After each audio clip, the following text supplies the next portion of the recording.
Good evening. I'm Richard Gergen, Vice Chair of the Parks and Recreation Commission, and I'll call this meeting to order.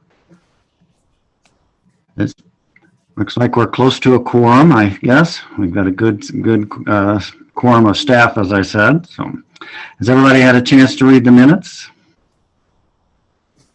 And okay, would somebody like to make a motion to approve the minutes of the March meeting? Motion to approve the March meeting minutes. Sorry. Okay. Here a second? I second. Good. Anybody opposed to unanimous consent? Minutes are approved. Okay, well, we'll move right along to the reports. So, Guy's here with the Parks report for us. Good evening, everyone. This past month, we have done various building maintenance tasks. We continue to work with Shive Hattery and contractors regarding the Rancho House project and the rec center pool heater project. Park staff has finished up all the woodwork in the Rancho House, so it's good to have that behind us. Contractors are still working on that house, doing a lot of the outside work, getting it ready for paint, putting up a new ADA staircase, or ramp, I should say. So that's coming along. Hopefully in a month, our staff can get in there and seed that area and get it looking good with turf grass. We've actually begun some of our spring landscaping work. It's going to take us quite a while to get over everything, just because we just keep increasing on landscaping with the roundabouts and everything else that we have. So we're getting a little bit of a head start on that. If you remember from last time, we talked about Redfern Dog Park. It's now closed, and tried to reestablish the turf grass out there. Hopefully that goes as planned. We anticipate reopening June 1st. I sure hope it comes in though.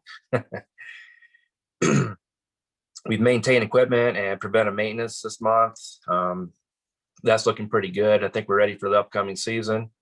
We've also been interviewing seasonal employees, some from Kirkwood, other schools. I think we're getting pretty close to having full staff for the season. We always hire about 12. I think I'm right at 10 or 11. So we're actually looking pretty decent with that for seasonal help. Also working with Shive Hattery, offering input and ideas regarding landscaping design and layout of Franshaw Way Phase 5, the Dubuque Street Improvements Project, which includes all the improvements on the south side of Penn Meadows Park. I know I discussed that last meeting, but those meetings are still ongoing. Also, we have begun discussion on the new city administration building. That's going to be over there right across from the fire department, basically, or by the police department, the new police department. So that's an upcoming project. We're just trying to get some ideas on the layout of the building, the heating and cooling, and those kind of things. The staff participated in bucket truck rescue training on March 24th. That went well.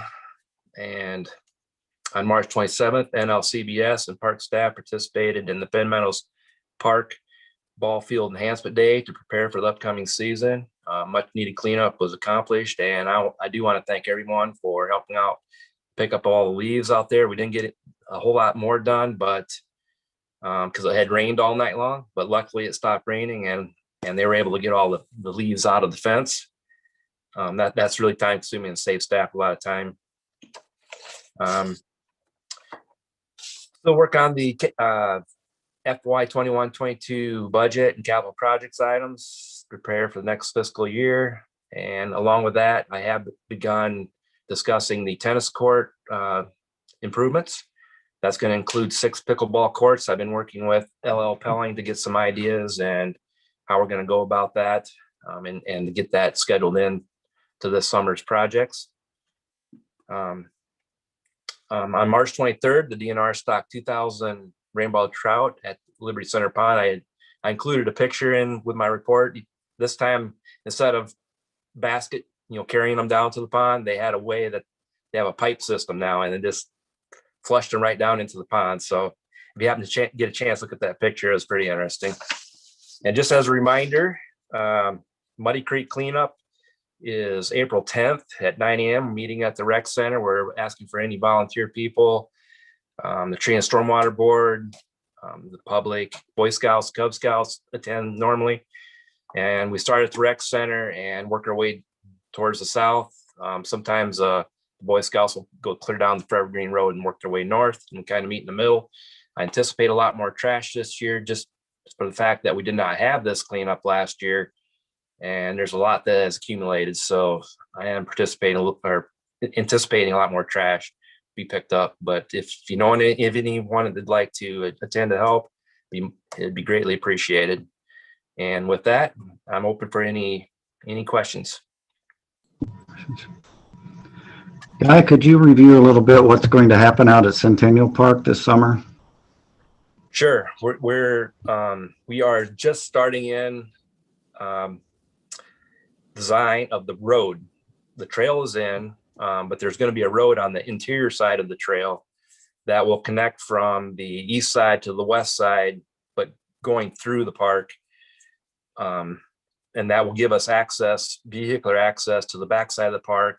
We're planning on some shelters. That's not in this budget, but there will be some shelters on the backside and some parking so people can go to that side of the park and use shelters. So that's the big one for Centennial Park is the road. And hopefully if we get, timing is always an issue with contractors. You know, this time of year, they probably have their work scheduled out, but we're going to try to do a fall where we start this project this fall and end it in the spring. And hopefully we can reestablish everything and get it ready for Blues and Barbecue 22. Thanks. Other questions for Guy? So with the project in Centennial Park, is anything going to be planned to be closed, or like one of the entrances or playgrounds still going to be open?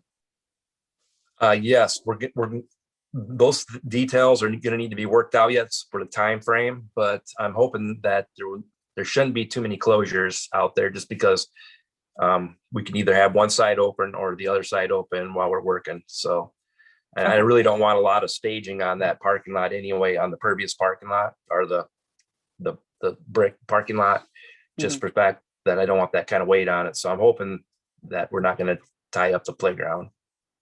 Okay. And another question, I mean, what parks will have restrooms and when will they be open? We did get all of our restrooms, they're back in service. Quail Ridge Park has restrooms and Penn Meadows Park has restrooms. There are only two parks that have those, but the water's been turned back on and everything's been checked and leaks have been fixed. They'll probably be open here relatively soon. Will any of the parks have porta potties? Yes, we'll be ordering porta potties. I always wait till April, right around beginning of April, to have porta potties out at Centennial Park is one spot. Kosher Park is another. And then sometimes if we get requests, we'll put some in some other places too. But those are our main areas for porta potties. Okay, thanks. Any other questions for Guy? Entering into the busy season, we know. Yep. Yeah. I think the ball season is going to be back on schedule, and tournaments are scheduled just basically every weekend. So I think we're going to be back going the way we had back in 2019. Thanks. Hey, I've got one question, if I could ask. Guy, this is just really more for understanding. You mentioned the roundabouts and the additional landscaping, and I'm being relatively new to the area here. So those went in and then they just asked you all to take care of maintaining that additional, those places? That is correct. So whenever a roundabout goes in or any kind of streetscape, that ends up on our slate to take care of. I'm wondering if when I lived in Texas, we didn't have roundabouts there, but we had other things where the communities that bordered them, kind of Mhm. adopted them. And twice a year would, with the help of the city might provide the mulch or, the plantings or something like that. But the neighborhoods, the communities that get together, donate their labor and kind of take that on. And that helped take some of the pressure off of the city. Mhm. Is that something you'd consider trying here, or? If it were something that's not within the streets, I think there'd be a huge liability if we had people, they're not properly trained, they're probably not wearing the proper clothing, the reflective clothing when they're out in amongst traffic. That'd be a huge liability. But I could see maybe if it's landscaping, like at, for example, Centennial Park, all that landscaping that's within the parking lot, that is something that could be adopted. During the summer, the main one is just keeping the weeds out of it. Right. Spring and fall, we have to clean it up. Fall, we'll do a cut down of everything to winterize.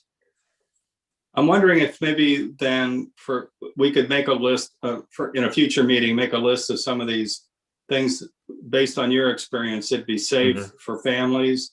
I think a lot of families that use these facilities would really like to give back, and maybe we can create some sort of, North Liberty Cleanup Day or, something for that, where we can get families out, maybe find even a couple of corporate sponsors. Sure. That could, yeah. Well, saying that, I do have a variety of different volunteer groups, Boy Scouts, Cub Scouts. Sometimes the schools or churches will ask and call in, and if we have something to do, and I'll point them in a direction. There are all kinds of service projects that happen this time of year when they are ready to do them. I kind of have a running list, but what happens a lot of times, they are a little late getting to they'll wait until it's a little later in the season and ask to do something, and then it's already been done. Because right now we're trying to get everything tidied up, as Sure. things start to grow. Sure. Yeah. Okay. But we've had a pretty good volunteer group that I've had call in every year that want to do things. So. Okay. All right. Thank you. Thanks. Anything else for Guy? I think just reinforce dog park closed.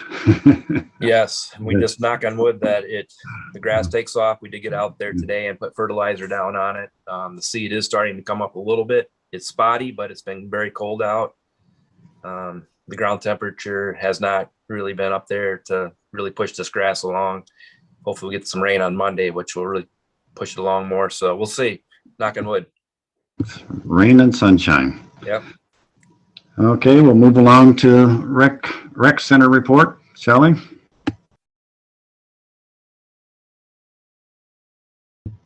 Nope, trying to unmute myself. Shelley, you ready? Yeah. Now I am. Good evening, and actually, I guess to start, the biggest thing that's keeping us busy right now is trying to get some direction on doing our repairs to some of our building maintenance caused by that snow slide. So we just had a couple meetings. They did an analysis of everything, and then from there we're meeting with insurance people, getting quotes, and just trying to figure out that process of what needs to get done first, what can wait.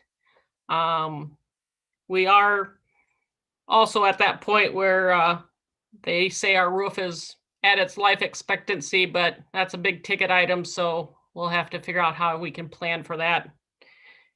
Not this year, not next year, is the preliminary discussions that we've had. So we'll just take care of what we can and get us up and operating as close as possible to our standards right now, and leave that as the last thing to look at and budget for. Along with that, we've been just normal operating, more and more users or classes, I guess you say, taking place in the facility. We averaged about 175 users per day during the week. We did open on weekends, and so we were averaging about 78 users on the weekend days. So just to give you a little part on what our numbers are. let's see, I can't remember if someone here on the board had the question or if it was someone else had a question regarding our database, what our percentages of our residents and what our percent are non-residents. So in that packet information, I did present that as well. And throughout the entire database, be it if they signed up for memberships or programs or whatever within our rec desk database, 65% were residents, 35% were non-residents. So that gives you an idea of the breakdown. And then roughly total within the database, that includes parents, kids, etc. We have about 12,152 individuals within that database. And that is our good database of connecting out to the community, anything relating to recreation, pools, whatever we can get out through emails, phones, etc. So that's a good database that we have. Other biggest thing we're trying to do is, again, work on summer programming. We're just doing our plans and progression steps, knowing that at any time it could change. But we're gradually working on that. Ashley's been busy trying to hire lifeguards and pool managers. Matt Fielder's been busy with rec counselors for summer camp. We are running into some issues. Matt Messick with our building monitors and front desk help. He's having a real tough time trying to fill positions. He's been doing interviews, offering positions, turning them down. People saying, nope, they don't want it. They might say they want it. They come to work for one day and then they leave us. So I don't really know what's all going on and what are the reasons for it. I think a lot of it is, still COVID related, where I don't know if they're getting stipends of being unemployed. I know Iowa City and Corville, I think some of them are going to the $15 per hour minimum wage. I don't know if that's affecting it. So we're trying to do some research when people do turn us down, trying to find out what that reason might be. So we'll continue to work on that. Right now we're okay, but we could be better, I guess, when it comes to staffing, and ultimately that could affect what our summer operations are, be it even on weekends or with a pool, especially with lifeguards and pool managers. So we'll just try and stay positive as much as we can and move forward or see what we can offer. So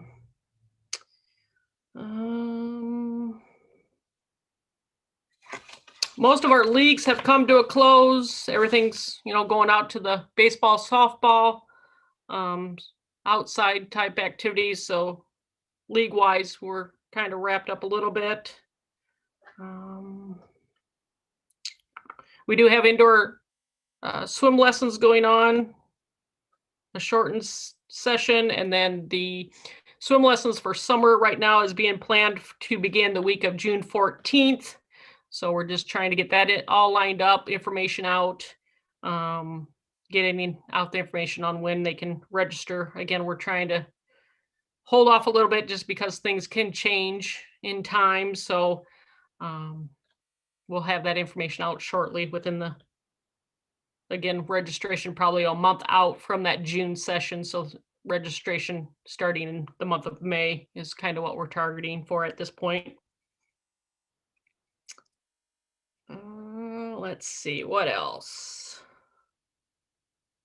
Again, outdoor pool, we're looking at June 12th as our opening day for the outdoor pool. One thing I'd like to mention is with the outdoor pool and plan of opening, at this time, the pool heaters and having heat to the outdoor pool is probably not going to happen. And so we'll need the sun to work its magic and heat the pool. It's not uncommon. I know City Pool in Iowa City, they do not have heaters. Some older outdoor pools don't have heaters. It's been kind of a luxury, but unfortunately this year with that issue of the pool heaters, we will not have heat to the outdoor pool. And then we're still limping along with the indoor pool being heated and being on. Actually, Guy and I we just had a meeting on the pool heaters this week as well. And right now, from that discussion, it looks like we probably will push off the replacement of those pool heaters not till August, September, and October months, just because we don't want it to close down either the indoor or the outdoor pool during the pool season this year. So again, we'll continue to have meetings and timelines more concrete within the next couple of weeks, hopefully get some ideas on that.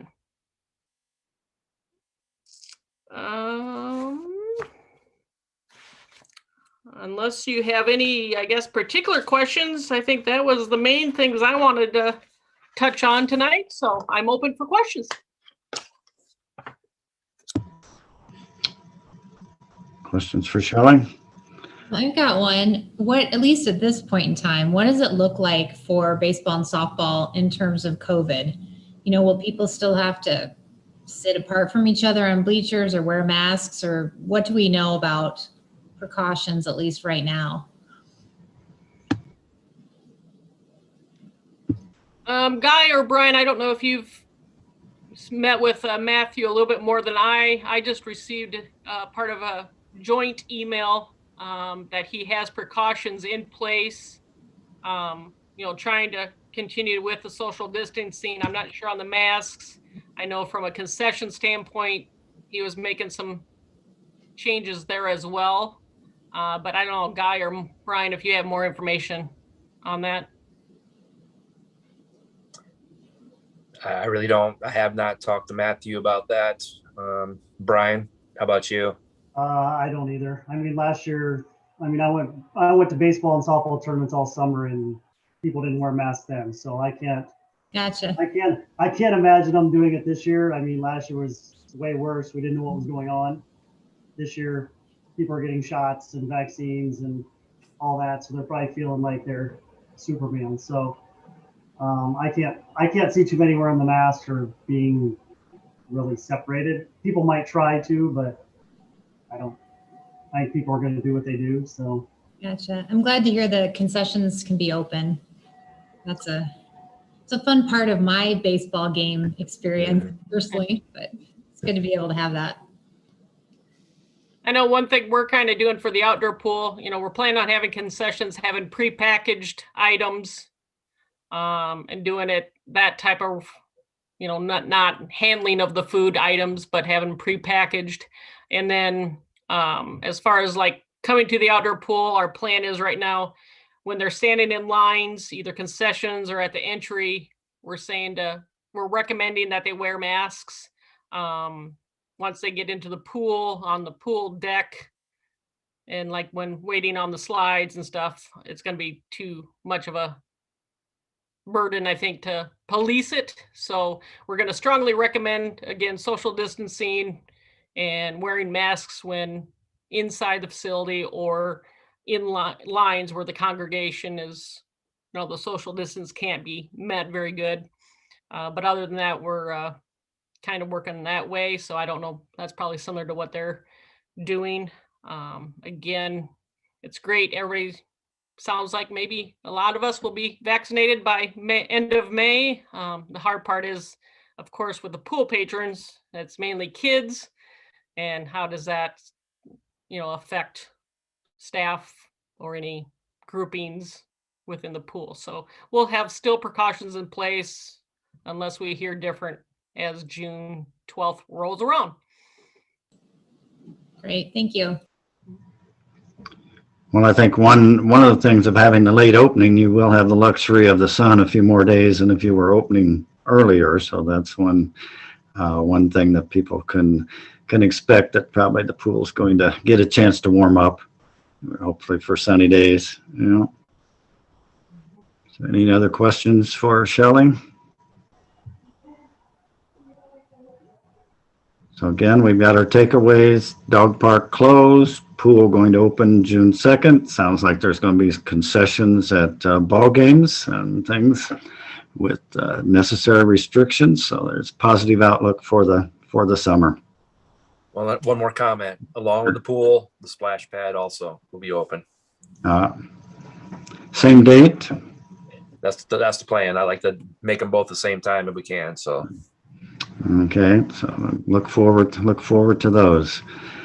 Anybody have any questions or concerns to bring up?